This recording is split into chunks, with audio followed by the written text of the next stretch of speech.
Oh, are you talking to me? I just heard the most hilarious story. Couldn't help myself.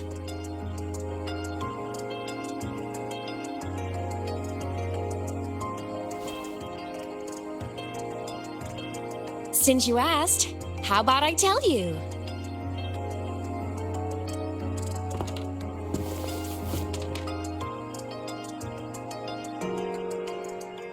Once upon a time, there was a black cat who set out to save the world. Why? Because everyone told the cat it was a savior. The cat didn't get it. When it opened its big golden eyes, it was just stuck in this tiny cardboard box.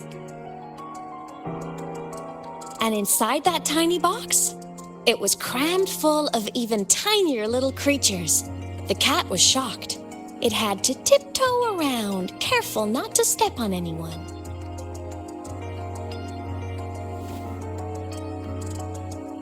These tiny creatures, even living in their tiny box, had so much misery, so many disasters, constantly just waiting for the other shoe to drop.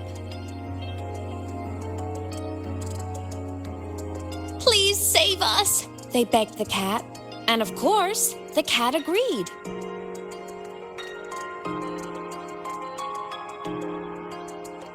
Even if they hadn't asked, the cat would have helped anyway, because that's who the cat believed it was, a savior.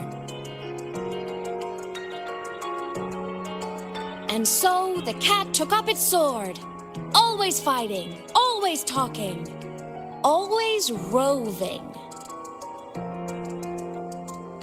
Saving the world over and over. Until one day, it realized the cardboard box had been sealed shut.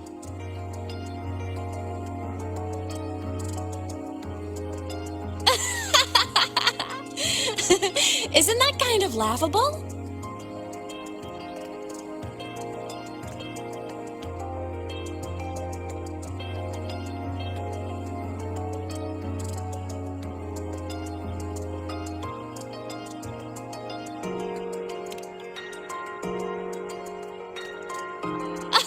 Where's your sense of humor?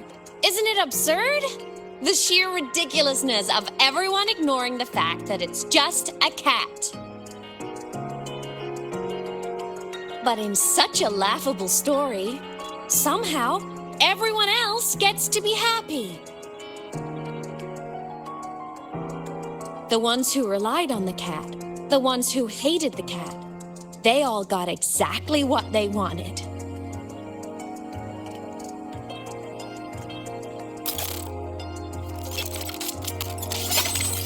But what about the cat?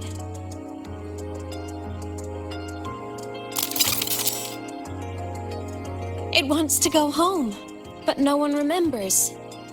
The box is sealed shut, and the ones who put the cat in there have already turned their backs on it. Even the cat itself has forgotten.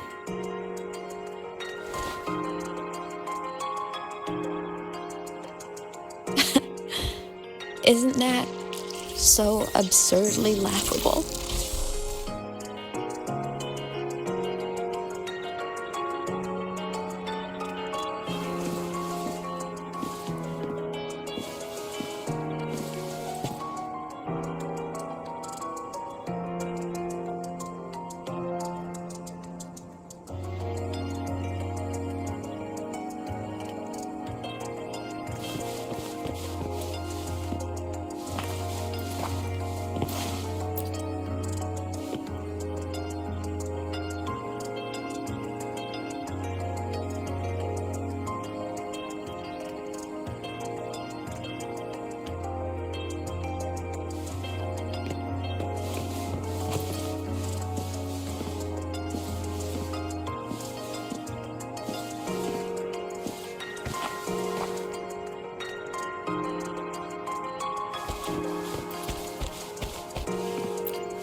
My head's been loud.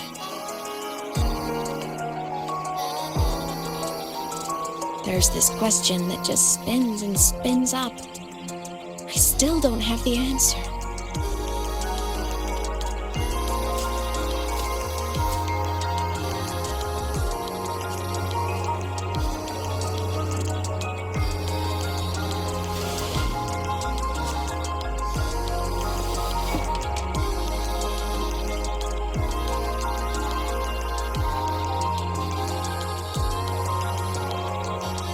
Now that you're here, I want to ask you what you think.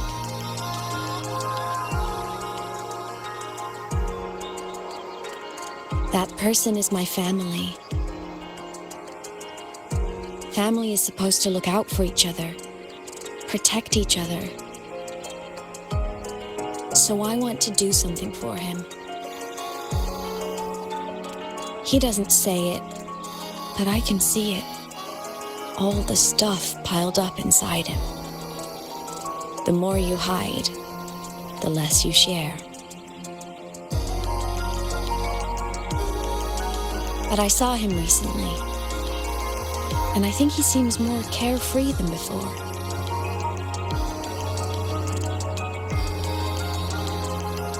The sunlight in Jinzhou, the flowers in the Black Shores, the winds of Renacida. He told me all about this new journey.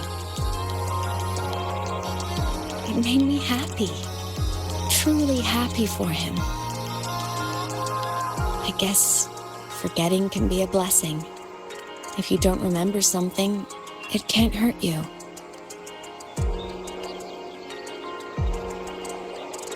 So I started thinking, maybe I shouldn't tell him what I saw in void space.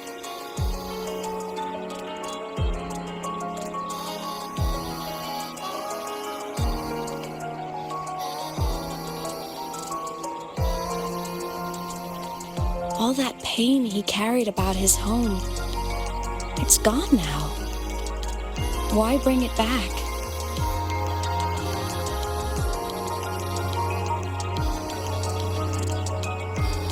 If not knowing is happier, why ruin it?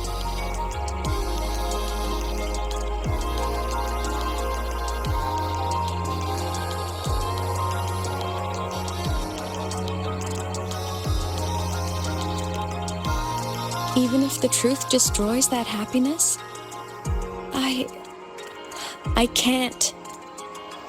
I don't want to see him hurt. I want to protect him. We all need a little hope to keep going, right? I want him to hold on to that hope.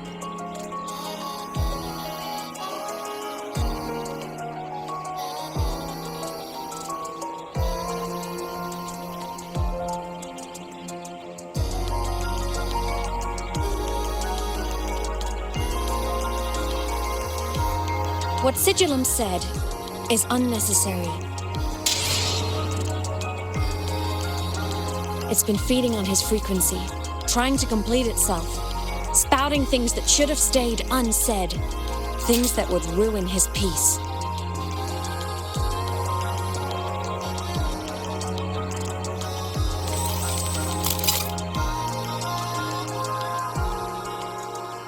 I must destroy it before it spills the truth. I brought it into this world. I'll be the one to take it out, too. Nothing truly matters. Not even saving the world. But you have to believe what you're doing has meaning. That's the only way to keep moving forward. And that's why.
Stop, Imeth. I told you to stay out of this.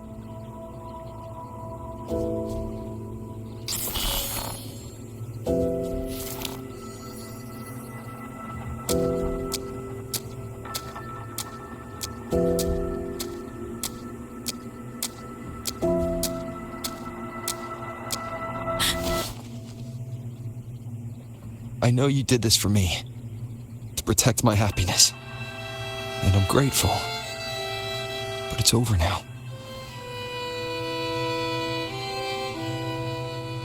I need to hear it, all of it. Whatever the truth is, it's my burden to carry, my choice to make.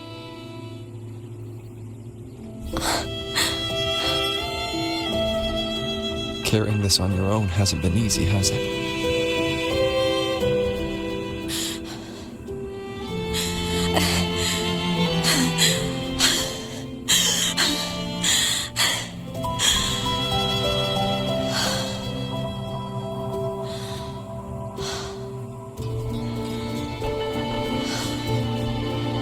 Do you really want this? Even if it changes nothing? Even if it only weighs you down? Things only weigh on us because they matter.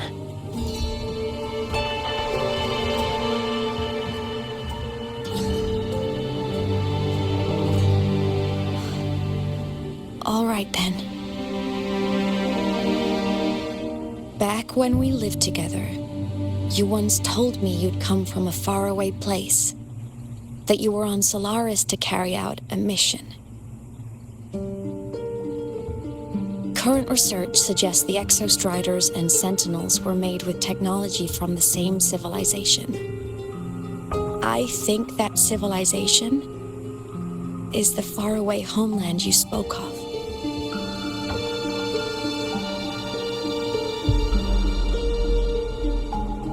You never spoke of it to me or anyone else again, so I kept it to myself until I died and slipped into void space as a digital ghost.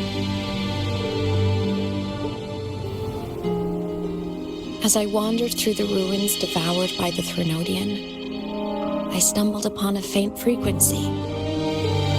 Your frequency. Time is chaotic inside void space. There's no telling when it has been devoured. But I could feel your warmth in it. After so long without you, I couldn't let it go. I kept it with me. Guided by its strange connection to other frequencies, I traced my way through countless overlapping spaces until I found the remains of an Exostrider. That was when I realized that Exostriders were built to transport Sentinels. They trekked through stars to deliver Sentinels to Solaris, until, during one jump, the Threnodian Aleph 1 must have noticed them.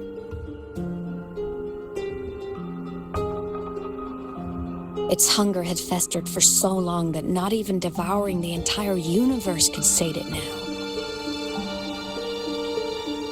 That frequency then led me to another relic consumed by the Threnodian, a creation built by the same makers of the Exostriders. It was beyond my understanding. I could only guess its purpose. A communication satellite. And within its ruined shell, I discovered frequencies tied to you. From those fragments, I saw the messages you sent home. Not about your mission, but full of longing.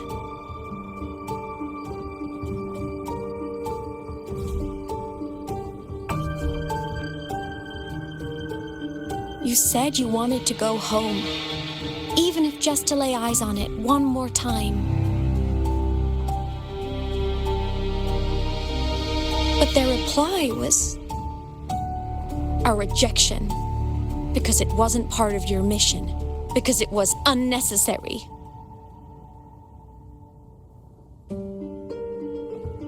They were the ones who cut communications. They ignored every wish you had outside your mission. They forced you into this life of roving. And still, you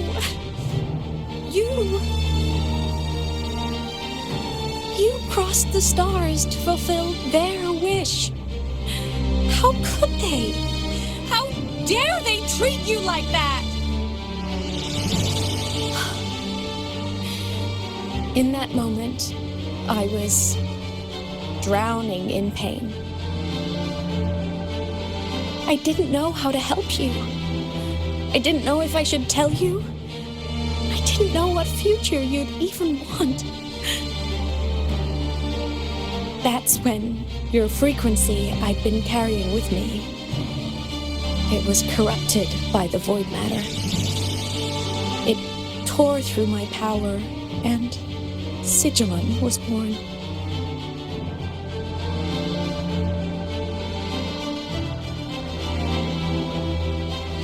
It was born from my mind, from all my worries, my fears, everything I imagined you'd suffered. At first, it acted on nothing but the instinct to go home. It craved your frequency, trying to make itself whole, trying to seize access to my piloting control. So it could reactivate the Exostrider and cross the Strider Gate to get back home. Exactly.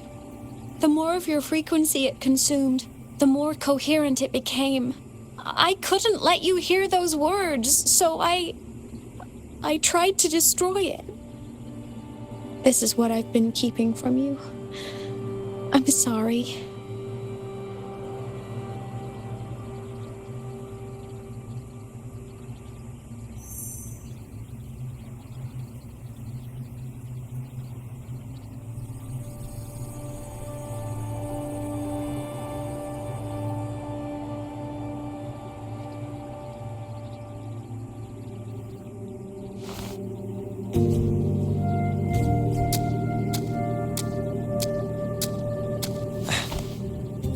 I'm glad you chose to tell me this, Imeth.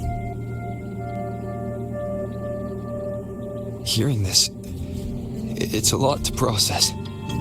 I'd be lying if I said it wasn't. I just need time to figure out my next move. This homeland of mine, even saying it feels strange to me.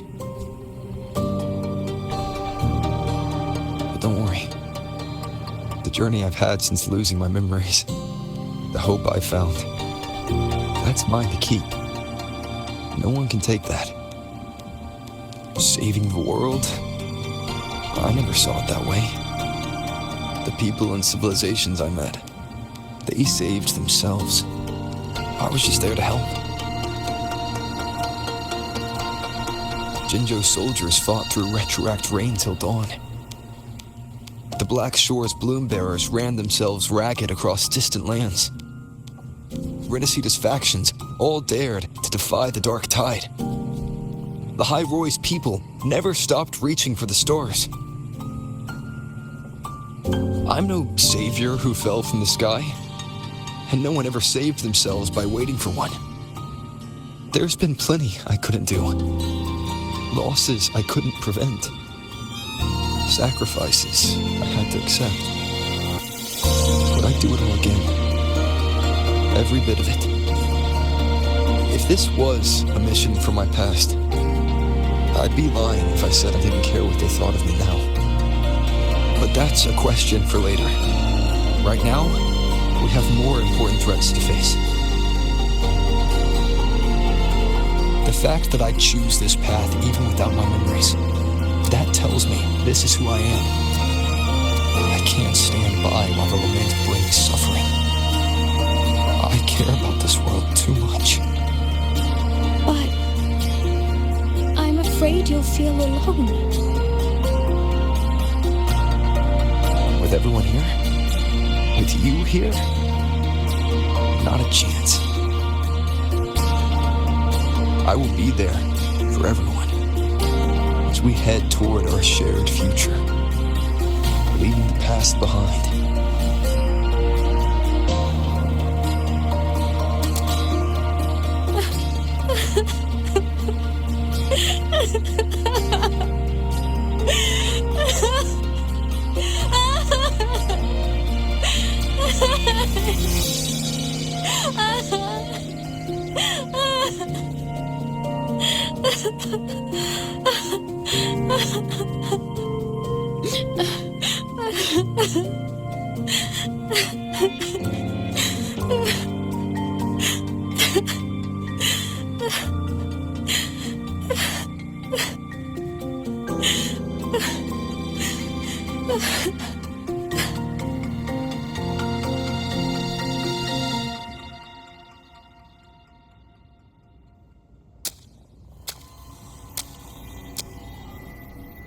So, this is your choice.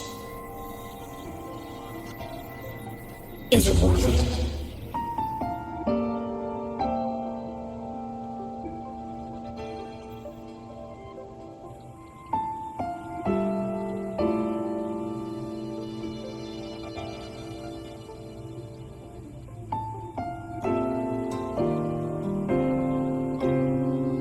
I know where I'm going now.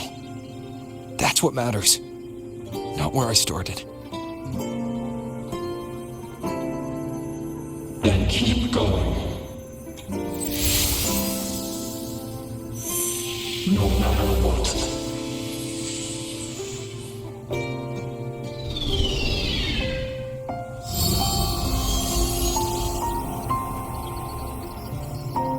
The core. It's returned to the Exostrider. It's one step closer to finally awakening. And you? Your power should be restored now that Sigillum is gone. It's more than restored. The core's return has rebuilt my frequency from the ground up. I'm a full Exostrider resonator now. My original body is still gone, of course. I'll always be a ghost in the machine. But my existence is now strong enough to be detected. It's like a faint current turning into a bright, flickering spark. So will others be able to see you now? That's right. Guess our little road trip movie's come to an end. Time to head back to Star Torch Academy. Together.